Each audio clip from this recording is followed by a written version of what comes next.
What's up, everybody? It's your boy Hawk coming at you with another episode of Hawk's Hoops. The trade deadline came and went.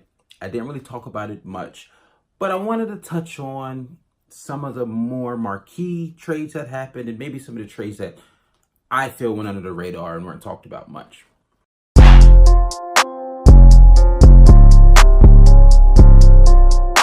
One of the first trades I wanted to talk about was the Knicks said goodbye to Kristaps Porzingis. To me, this is a good trade for the Knicks. Look, Kristaps Porzingis had requested a trade. He had talked with the general manager and talked to the front office and said he pretty much wasn't happy with the direction that the team was going in. And even for the last couple of years, they didn't really seem like they were willing or really trying to put a team around him. Now, granted, in their defense, he's been injured a lot since his career started. But the Knicks didn't really seem like they had a direction. So the Knicks traded Kristaps Porzingis, Tim Hardaway Jr., Courtney Lee, and Trey Burke to the Dallas Mavericks for Dennis Smith Jr., DeAndre Jordan, Wesley Matthews, and 2 future first-round picks. Now, honestly, personally, I think the Knicks will probably buy out DeAndre Jordan and Wesley Matthews. In fact, at this point, I'm not 100% sure, but I believe Wesley Matthews may have already been bought out. But acquiring Dennis Smith Jr. in that trade is good, in my opinion. He's a young guard with a lot of upside, and now they have another piece they can hope to build their future around. For the Mavericks, this is perfect. Kristaps Porzingis and Luka Doncic have already shown they're fond of each other in the past. They played against each other in Europe a couple of times. They took similar paths to the NBA, both of them playing professionally in Europe. And this gives Kristaps Porzingis the opportunity to learn from one of the best stretch bigs in the game, Dirk Nowitzki. So if you know me, you know I got to talk about the 76ers. They went all in this trade deadline. Elton Brand, I think, when he got hired as GM, I think a big part of that was he told ownership, like, yo, I'm gonna go for it. And go for it he has this season with the big pickup of Jimmy Butler a month and a half ago, 2 months ago. And now he went all in and picked up Tobias Harris, traded away some nice core pieces for him. And now he's even traded away Markelle Fultz for Jonathan Simmons, which shows to me that they're, hedging their bets on right now. They're in a win now situation. They know they have to win in the timeline of Ben Simmons's and Joel Embiid's rookie deals. And I think this is great. Picking up Tobias Harris, in my opinion, is better and will seem to be better than picking up Jimmy Butler. Saying Jimmy Butler's not a great player? No, it's not what I'm saying.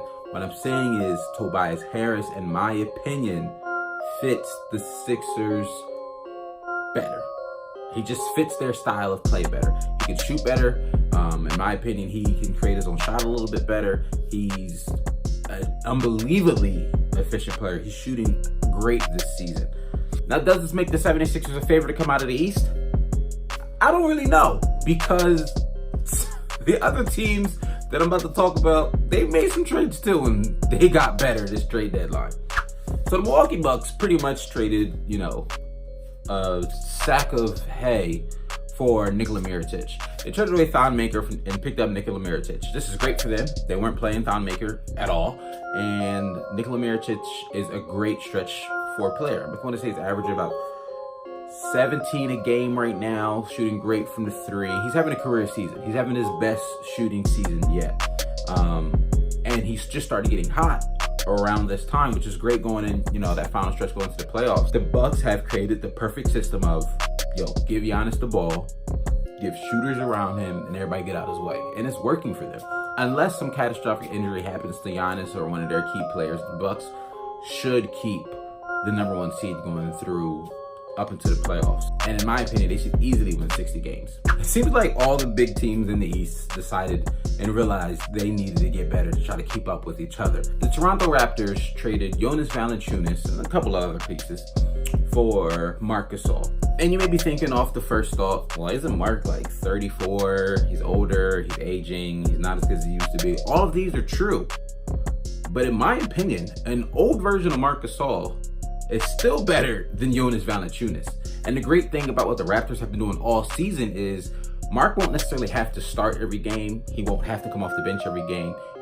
He'll get a mix of both. There were plenty of times this season when Coach Nick Nurse would start Valanciunas, start Ibaka, sometimes start them both. He would kind of just play it depending on the matchup. And personally, I think that's what he'll continue to do with Serge Ibaka and now Marc Gasol. This will really help spread the floor for Kawhi Leonard because Marc Gasol is just a really great three-point shooter. And to be honest, he's not too shabby on defense still. I'm done talking about all these powerhouse teams in the East. There's one team out West that I want to talk about before I finish this video. The LA Clippers, man.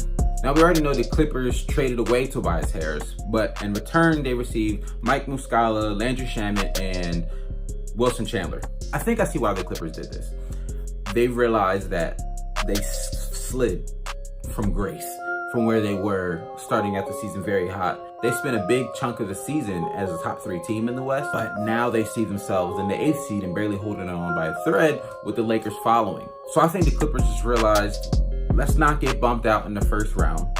Let's retool a little bit. Let's dump Tobias Harris's contract. We'll pick up a couple rookie deals. They'll probably waive Wilson Chandler. And the Clippers have set themselves up to sign 2 to 3 max contracts this offseason. And with so many superstars being free agents this year, Kawhi Leonard, Kevin Durant, Klay Thompson, the list goes on, the Clippers are going to try to set themselves up for success and swing big this offseason. Some other implications of this is with them quote-unquote tanking, it allows the Lakers to maybe slide up into that 8th spot, make the playoffs, and then get swept by the Warriors in 4th. With all that being said, thanks so much for watching.